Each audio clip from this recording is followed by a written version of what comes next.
Penguin Random House Audio presents The Folklore of Forever by Sarah Hogle. Read for you by Mara Wilson. For my sweet beau, who was the goodest boy, but doth suffer a sea change into something rich and strange. Shakespeare, The Tempest. Part 1. Chapter 1. When it storms at midnight, brew a cup of dandelion root tea. Slowly wave the flame of a 6-inch candle back and forth over its depths to glimpse a secret you've long forgotten. Spells, Charms, and Rituals. Tempest Family Grimoire. Legend has it that the first sentence of a new book is always the hardest. Although I imagine it'd be easier if I had any idea what sort of story this one's going to be. I've sent 4 polished proposals to my editor, each neatly shot down for being either too similar to my There's Magic in Villamoon series, or too dissimilar. We want all the charm and excitement of Villamoon, but for it to be totally fresh and different. So when I lower a bucket down the creative well, the only water is insecurity, and reminders that I have bills to pay and no reliable prospects on my horizon. Moving to my hometown was supposed to magically, no pun intended, fix this creative dry spell. But here I am, 65 days after returning to Moonville, Ohio, and I am still staring down a blank page. Perhaps I could try a spin-off? There are plenty of characters in the Villamoon universe I could write about, but readers would inevitably compare a spin-off to the original and probably find it dissatisfying. I need to move on. The thing is, readers might not move on with me. What if I don't have any other stories worth telling, and nobody will care about my books if they're not about Henriette Alberty, amateur sleuth and heartbreak vampire, who feeds on the anguish of failed relationships rather than blood? My gaze shoots to a stack of recently procured library books, each title more fascinating than the last. Genghis Khan and the Making of the Modern World. Get Well Soon, History's Worst Plagues and the Heroes Who Fought Them. Other Minds, The Octopus, the Sea, and the Deep Origins of Consciousness. A Grave Robbery. Air of Uncertain Magic. I shouldn't, but it's so very irresistible. But I shouldn't.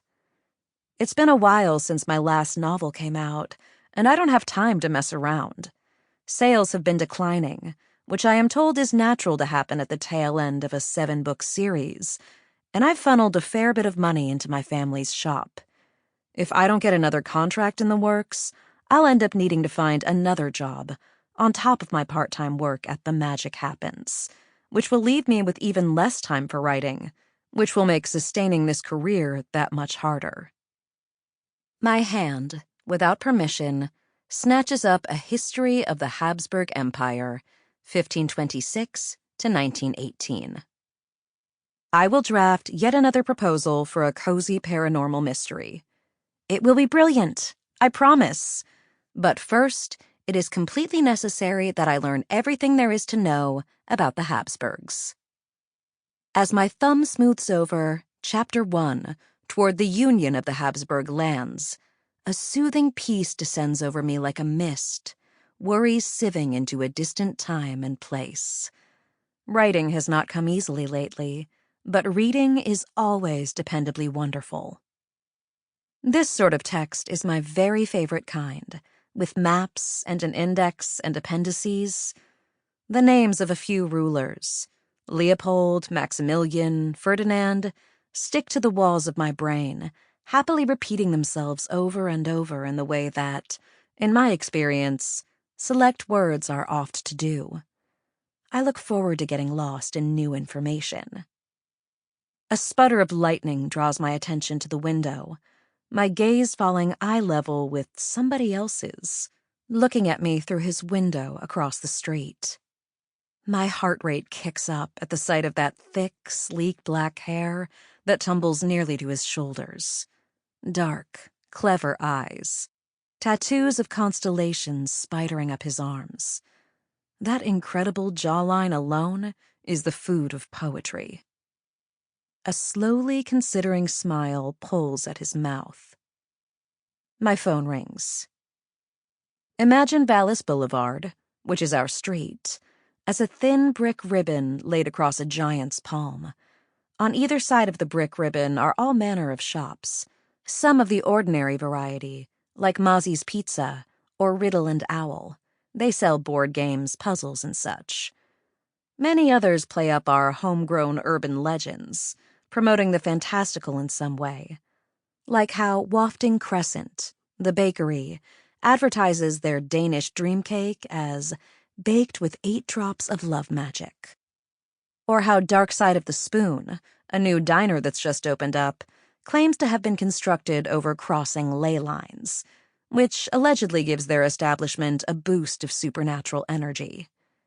Imagine creeks that cut through the road every which way, so many of them that some shops are perched over the water on stilts, and 10,000 trees stuffed into every available crevice, including sprouting out of the middle of the road in medians. Now, the giant crumples all of it in his fist, scrunching neighbors right up next to each other with no room for breath. And you've got the reason why I can see what Morgan's face looks like while I'm safely inside my attic. I could throw a pen and smack his window with it. My building, which is the oldest one in the neighborhood and has been called The Magic Happens since the 1970s, is a 3-layer brick cake. My attic is the tart blackcurrant jam that stacks over Luna's apartment, a dense slab of sponge, mousse, and ganache with so many ingredients fighting for dominance that you can't tell what the hero flavor is supposed to be, which sits atop a creamy meringue with pop rocks exploding whimsically here and there. Our shop. Well, I should mention that it's technically Trevor's shop, as he's my sister's and my landlord, and he bought the property from our mother, who sold it to spite her ex-husband, our father, who'd inherited it from his mother, Grandma Dottie. I won't get into all of that right now, though. It's a whole thing.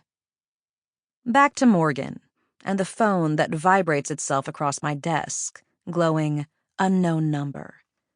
He's called my cell before, requesting book recommendations, but always from the special line downstairs, in the cavern of paperback gems. Neon colors fishtail through what I presume is his bedroom, strobing his face. He must have purchased his wall decorations from a Miami motel's going-out-of-business sale. It's a stark contrast to my cave. My first priority after moving back home was to paint the attic a deep indigo and adorn it with black-framed artwork. A weeping skeleton with an arrow in its vertebrae, a black goat on a shore, its hindquarters formed from seawater. Not that you can see much of anything besides my books, as they're stacked and stuffed anywhere they'll fit. My sock drawer, under the bed, sandwiched between terrariums for my vampire crabs, beetles, ghost mantises, and isopods. My phone continues to ring. Morgan twiddles his device back and forth in a gesture to pick up. His body language is self-assured, powerful, as though he knows I'm going to do exactly that. Today, Morgan is wearing acid-washed jeans, a matching denim jacket with a collar flipped up, and a shirt color-blocked in fluorescent pink and orange. A miniature gold sword dangles from his left earlobe. His wardrobe of exclusively 1980s vintage clothing is so opposite to my own fashion sense that he's a UFO spotlight demanding my full attention. I have such a fondness for the different and unexpected. We stare at each other, my vision black and sparkly at the edges from fixating on a bright white rectangle for 40 unproductive minutes. And then, finally, I answer the call. My hello is cautious. Sample complete. Ready to continue?